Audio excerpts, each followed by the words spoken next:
నిజామాబాద్ జిల్లా నుంచి చూస్తే అసెంబ్లీ ఎన్నికలు ముగిసినప్పటికీ కూడా రాజకీయ వేడి ఇంకా అక్కడ తగ్గినట్టుగా కనిపించడం లేదు. తగ్గేదే లేదంటున్నారు బీఆర్ఎస్ మరియు బీజేపీ నేతలు. అలాగే మాజీ ఎమ్మెల్యే జీవన్ రెడ్డి బీజేపీ ఎమ్మెల్యేపై పైడి రాకేష్ రెడ్డి మధ్య మాటల యుద్ధం కూడా జరుగుతున్నట్టుగా తెలుస్తుంది. ఇద్దరి మధ్య రోజు రోజుకు ముదురుతుంది మాటల యుద్ధం.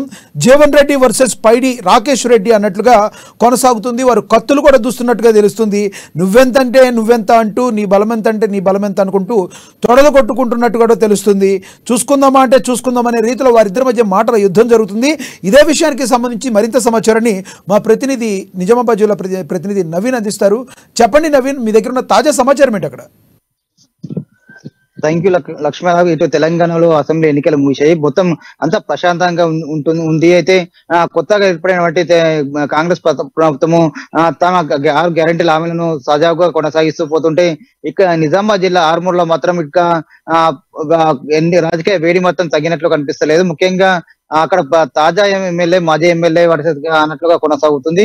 ఎన్నికల సమయంలో ఇద్దరు నాయకులు ఇటు బీఆర్ఎస్ పార్టీ తరపున ఉన్నటువంటి మాజీ ఎమ్మెల్యే జీవారెడ్డి వర్సెస్ తాజా ఎమ్మెల్యే బీజేపీ పార్టీకి చెందినటువంటి తాజా ఎమ్మెల్యే పైడి రాకేష్ రెడ్డి మధ్య కూడా మాటల యుద్ధం రాజుకుందని చెప్పవచ్చు. ముఖ్యంగా తెలంగాణ వచ్చిన తర్వాత 2 సార్లు బీఆర్ఎస్ పార్టీ తరపున జీవన్ రెడ్డి గెలుపొందాడు. అయితే మొన్న జరిగినటువంటి అసెంబ్లీ ఎన్నికల్లో ఇటు ఆర్మూర్ లో బీఆర్ఎస్ పార్టీ తరపున జీవన్ రెడ్డి, అలాగే బీజేపీ తరపున పైడి రాకేష్ రెడ్డి, అలాగే కాంగ్రెస్ తరపున వినయ్ రెడ్డి బరిలో ఉన్నారు. అయితే అక్కడ మొన్న జరిగిన ఎన్నికల్లో బీజేపీ పడుతున్నటువంటి బరిలో ఉన్నటువంటి పైడి రాకేష్ రెడ్డికి అక్కడ ఎమ్మెల్యేగా గెలుపొందారు. అయితే ఎన్నికల సమయంలో ఇద్దరి మధ్యలో కూడా చాలా వరకు మాటల యుద్ధం జరిగిందని చెప్పవచ్చు. పూర్తిగా ఇక్కడ అనేక అభివృద్ధి కార్యక్రమం చేపట్టాము, ఎక్కడ లేని విధంగా అభివృద్ధి చేశాము, తమను గెలిపిస్తే ఖచ్చితంగా మళ్ళీ మరోసారి ఆర్మూర్ డెవలప్ చేస్తామని చెప్పి కూడా జీవన్ రెడ్డి చెప్తుంటే, మరోవైపు పూర్తిగా ఇటు 10 సంవత్సరాల బీఆర్ఎస్ పాలనలో ముఖ్యంగా జీవన్ రెడ్డి అక్కడ ఉన్నటువంటి ఎమ్మెల్యే జీవన్ రెడ్డి పాలనలో పూర్తిగా ఇటు నియోజకవర్గం పూర్తిగా అభివృద్ధి నొచ్చుకోలేదు. పూర్తిగా ఇక్కడ ఉన్నటువంటి కార్యకర్తలు కావచ్చు, నాయకులు పూర్తిగా అనగదొక్క పడ్డారని చెప్పి కూడా చెప్తున్న పరిస్థితి కనిపిస్తే, తనను గెలిపి అని ఖచ్చితంగా నియోజకవర్గం అభివృద్ధి చేస్తాము. పూర్తిగా అరచక పాలన కొనసాగుతుంది. అరచకత పాలన పోవాలా, గడిల పాలన, దొరల పాలన పోవాలంటే ఖచ్చితంగా ఇటు బీజేపీ కూడా ప్రజలకు తీసుకెళ్ళాడు. అయితే ఇది నమ్మినటువంటి బీజేపీ ఇటు చెందినటువంటి ఓటర్లు బీజేపీ గెలిచిన తర్వాత ఇటు 40 రోజులు అవుతుంది. అయినప్పుడు కూడా వీరిద్దరి మధ్య కూడా మాటల యుద్ధం మాత్రం తగ్గినట్టు కనిపిస్తలేదు. ముఖ్యంగా నువ్వు చూసుకుందామా, నువ్వెంటే నువ్వెంత అంటూ కూడా కత్తులు చూస్తున్న పరిస్థితికి మారుస్తుంది. పూర్తిగా పరిస్థితి చూసుకున్నట్లయితే పుష్ప సినిమాలో చెప్పినట్లుగా తగ్గేదే లేదన్న విధంగా కూడా ఇద్దరి మధ్యలో కూడా గొడవ కొనసాగుతుంది. ముఖ్యంగా ఇటు జీవన్ రెడ్డి ఎమ్మెల్యే పైడి రాకేష్ రెడ్డి గురించి మరి మాట్లాడుతూ పూర్తిగా ఇటు Paidi Rakesh Reddy drug mafia, drug adapter అని చెప్పి పూర్తిగా రాకేష్ రెడ్డి ఎక్కడైతే ఆర్మూరు అంకపూర్లో కూడా అక్కడ ప్రజలు తరిమి కొట్టారు, చెట్టు కట్టేసి కొట్టారని చెప్పి కూడా ఒక సోషల్ మీడియా వేదికగా కామెంట్ చేశారు. అయితే దీనికి కౌంటర్ గా పైడి రాకేష్ రెడ్డి మాట్లాడుతూ పూర్తిగా ఎక్కడ తన కొట్టారు చూపెట్టాలని చెప్పి పూర్తిగా ఇక్కడ జీవన్ రెడ్డి పాలనలో పూర్తిగా ఇక్కడ ఉన్నటువంటి భూములు ఎంతో అన్యక్రాంతమయ్యి అనేక దోచుకున్నాడు, ప్రజల డబ్బును కూడా దోచుకున్నాడు. ఇసుక మాఫియాతో పాటు అనేక మాఫియాలు కూడా చేపట్టారు, అనేక కోట్ల రూపాయలు సంపాదించాడు. అరచక పాలన కూడా కొనసాగింది.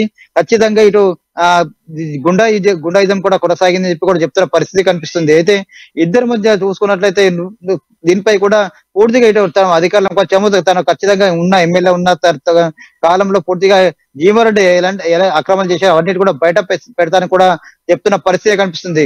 ఒకప్పుడు ఆర్మూర్లో రాజకీయ శాంతియుత వాతావరణానికి రాజకీయాలకు పెట్టింది పేరు. ఇక్కడ ఉన్నటువంటి అనేక మంది ఎమ్మెల్యే గెలిపోయిందారు. అయితే ఓడిన వాళ్ళు గెలిచిన వాళ్ళు ఏ సందర్భాలు కలిసినా ఒకరికొకరు ఆప్యాయంగా పలకరించుకునే వాళ్ళు. కానీ ఇప్పుడు ఆ పరిస్థితి పూర్తిగా భిన్నంగా ఉంది. పరిస్థితి చూస్తుంటే అసెంబ్లీ ఎన్నికలు అయిపోయిన తర్వాత పార్లమెంట్ ఎన్నికలు రానున్నాయి. ఈ నేపథ్యంలో ఈ సవాళ్లు ప్రతి సవాళ్లు ఏమన్నా రాజకీయ వ్యూహంలో భాగంగా బీఆర్ఎస్ బీజేపీ చేస్తున్నాయని ఏమైనా అనుకోవచ్చా? ఎందుకంటే కాంగ్రెస్ కూడా ఆల్రెడీ ఇక్కడ ప్రభుత్వాన్ని ఫామ్ చేసింది. పార్లమెంట్ ఎన్నికల్లో సైతం మేము ఎక్కువ సీట్లు సాధిస్తామని చెప్తున్న కాంగ్రెస్ని కారణం చేసే క్రమంలో ఈ సవాళ్లు ప్రతి సవాళ్లు ఏమైనా ఉంటాయని ఏమైనా అనుకోవచ్చా బీజేపీ బీఆర్ఎస్ నుంచి? అదే మాటలు చూసుకుంటే సమయంలో కూడా వీరిద్దరి మధ్యలో ఆ మాటల యుద్ధం తారాస్థాయికి చేరిందని చెప్పొచ్చు. ముఖ్యంగా నువ్వెంతట్టు నీ ఎక్కడ నువ్వు ఇటు డ్రగ్ చెప్పారు చెప్తుంటే నువ్వు గంట కూడా మాటల దాడి కనిపిస్తుంది. పూర్తిగా ఎక్కడ లేని విధంగా ఇటు నిజామాబాద్ జిల్లాలో ఉమ్మడి నిజామాబాద్ జిల్లాలో పూర్తిగా 9 నియోజకవర్గాలని 9 నియోజకవర్గాల్లో ఒక విధంగా ఉండడం పూర్తిగా భిన్నంగా ఉంది. వీరిద్దరు ఎక్కడ మాటలతోనే కూడా చూసుకున్న పరిస్థితి మొత్తం కనిపిస్తుంది. ఇది ఎన్నికల తర్వాత కూడా కొనసాగుతున్న పరిస్థితి కనిపిస్తుంది. ఒక సోషల్ మీడియా చూసుకుందాం అని చెప్పి కూడా తొడలు కొడుతున్న పరిస్థితి కనిపిస్తుంది. మరికొన్ని ఎన్నికలు రాబోతున్నాయి. ఈ ఎన్నికల దగ్గర పడడంతో కూడా ఇద్దరు మాటల యుద్ధం కూడా పూర్తి తారాస్థాయికి చేరడంతో కూడా కొద్దిగా పలు అనుమానాలకు సాగిస్తుందని చెప్పవచ్చు. ఎందుకంటే తెలంగాణలో కూడా కాంగ్రెస్ పార్టీ బలపడుతుంది. రానున్న పార్లమెంట్ ఎన్నికల్లో కూడా పూర్తిగా కాంగ్రెస్ పార్టీ కూడా అధిక స్థానాలు గెలుపొందుతామని చెప్పి చెప్తున్న పరిస్థితి మొత్తం కనిపిస్తుంది. అయితే పూర్తిగా కాంగ్రెస్ పార్టీని కూడా నిర్వీర్యం చేసేందుకే ఇక్కడ వీరిద్దరు ఒక గిమ్మిక్ ఆడుతుందని చెప్పి కూడా ఇక్కడ అనుమానం మాత్రం వ్యక్తమవుతున్న పరిస్థితి మాత్రం కనిపిస్తుంది. మొత్తం మీద వీరు ఎక్కడ కనిపిస్తే మాత్రం ఇక్కడ కొట్టుకుంటారు, ఎక్కడ కత్తులు దొరుకుంటారు అని చెప్పి కూడా ప్రజలు భయాందోళన గురవుతున్న పరిస్థితి కనిపిస్తుంది. మొత్తగా రోజుకు మాత్రం వీరి మాటలు మాత్రం మితిమీరిపోతున్న పరిస్థితి మాత్రం స్పష్టంగా కనిపిస్తుందని చెప్పవచ్చు. Thank you Naveen.